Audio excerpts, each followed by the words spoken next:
So last week we considered the case of omega being some subset of R squared with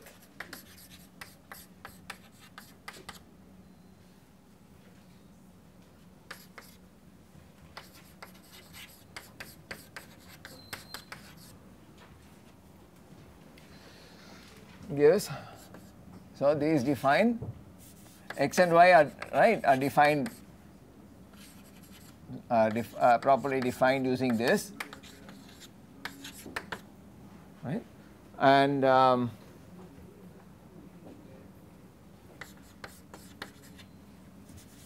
a joint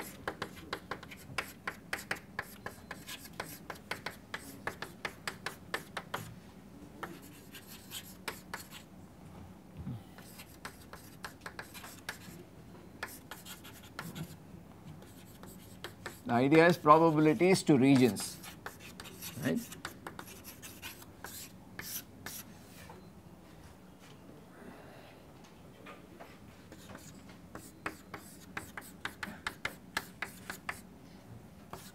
Some region D is what we used last week. Okay, it does not matter. So, you do this double integration like this. Note that right D can be any arbitrary region in R square actually, because we are right we are going to define. So, fxy is defined for all R squared by domain extension, although it is non-zero, it is 0 outside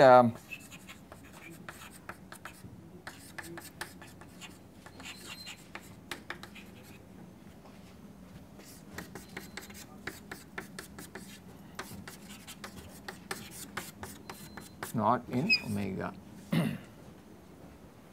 So, this is just a summary of what we saw last Wednesday's class. We have taken an integrable function, two arguments fxy, and we are defining it over the whole plane by domain extension, like we did for this one the PDFs of one variable. Here right we have a region, a well defined region where x and y take values, which is right a uncountable subset of R squared. Now there is a small notational extension I have to do. What if my x and y are obtained from a bigger space, for example some R power k for k bigger than 2, right. In such a case we would have to, we can you cannot claim that omega itself is contained in R squared. Omega can be bigger, but x and y are two continuous random variables, right, and I mean they are just two random variables, so they have to take values only in the plane together. So, for bigger omega, i.e. in that is omega, let us say is a subset of some R power k more than 2, we still we can still have two continuous random variables x and y.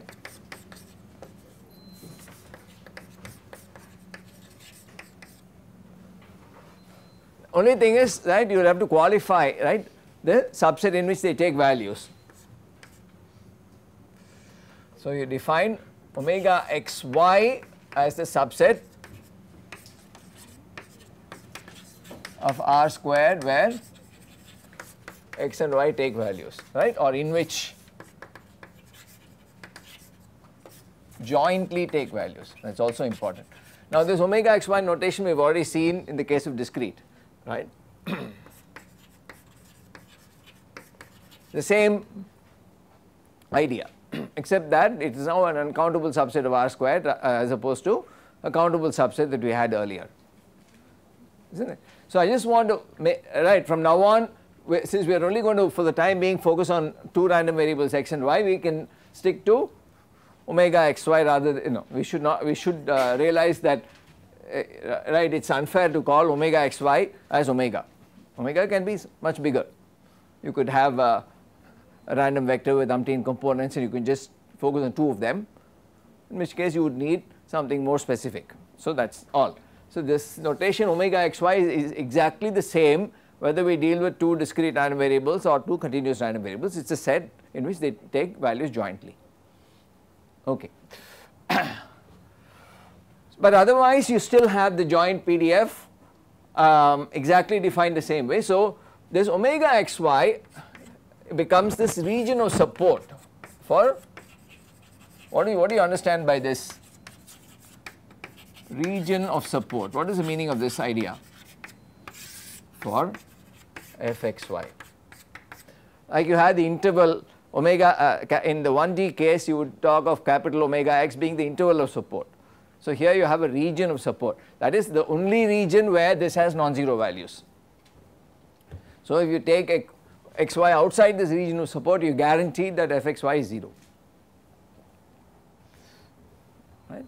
So we will use this this nomenclature quite frequently. So okay.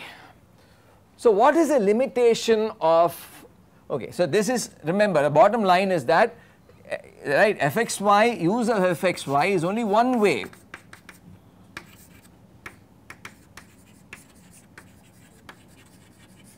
of assigning, of consistently assigning probabilities, right.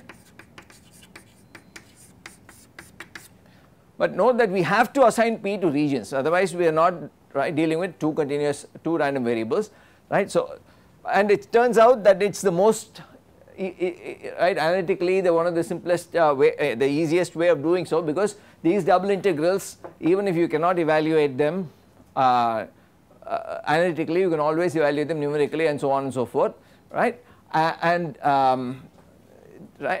so on, right. And we saw the other day also that the joint CDF is, which is defined specifically with this particular infinite, semi-infinite rectangle. In general, that is very complicated to compute and specify for each xy. So we will avoid that completely, even though it is put in all books as the holy grail, right. Everything starts off with joint CDF, but we will not take that approach here. Given that very few examples later on will anyway, nobody uses that joint CDF after stating it, aha, yes, it is there, and then people come away from that and only look at this. So, so we can avoid it right from the beginning, but just keep it in mind, in case somebody asks you the joint CDF, you should know how to answer them. So, so most general is joint CDF.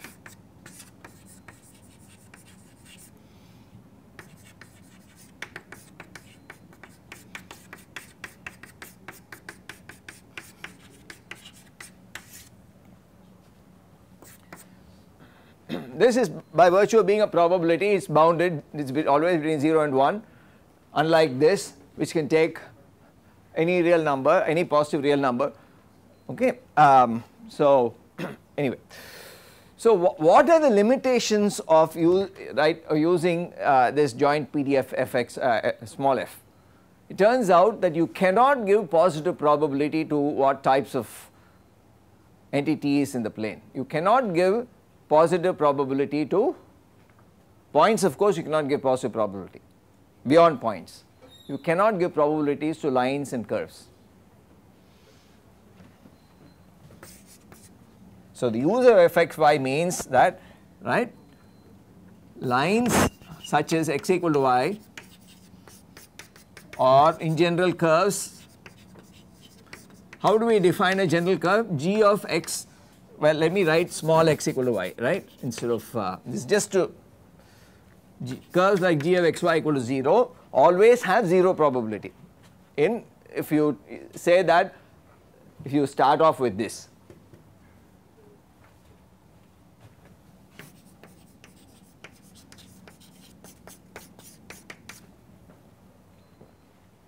this is a very important point, so please pay attention. Again, this is a question which can come at you, so you should immediately say if you start with the by integrating a joint PDF like fxy, every curve has 0 probability. Why does it have 0 probability? Because it has 0 area. So by virtue of having 0 area, when you do this double integral over a region which has 0 area, which is a degenerate case of such a double integral, you know that the value has to be 0, isn't it? If this is a well behaved integrable function, right, if you cannot integrate it over a line and get finite answers. So the use of fxy means this: any line, in particular therefore, what does it mean for the probability that x will be equal to y? That has to be 0, because this line represents the event that capital X equal to y, capital Y. The event capital X equal to capital Y is captured by the line x equal to y, exactly as in the discrete case, isn't it? So which i.e. you say that P of x equal to y is 0 sorry, i.e. or e.g. whatever you want to say. Whereas okay, that's also true for any curve gxy. If you have the case that a very important special case which we will have to look at later with using some different tools is the same thing that we did. Maybe we didn't do it in such a great extent with discrete random variables, but we have the case of y being a function of x, right? So if y is a function of x, actually you don't need two random variables to describe that situation, because x is, let us say, a single random variable defined on some interval omega x, and knowing x, if you know y exactly, that happens when y equals fx, some function of x. Now I shouldn't use the word f or letter f, but some g of x whatever, right? It turns out that the entire probability is concentrated where? On the curve in which defines the two random variables, isn't it? Or the two variables in this case, just x, y and x. So that we will defer to a later discussion. Right? The important special case of y equal to, call it g of x, we will do different. I think you may have seen such cases in the other course, I am not sure, but anyhow, right? The case of y equal to g of x to be done later, right? This is too important a situation to pass up. But one thing remember, if y is g of x, that means your entire probability is concentrated in this line.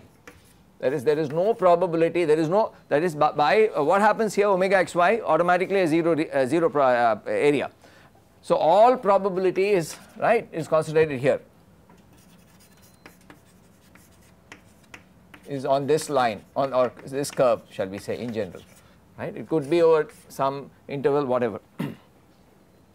So here you cannot talk in this, right, in that situation you cannot ask or talk meaningfully of a joint PDF.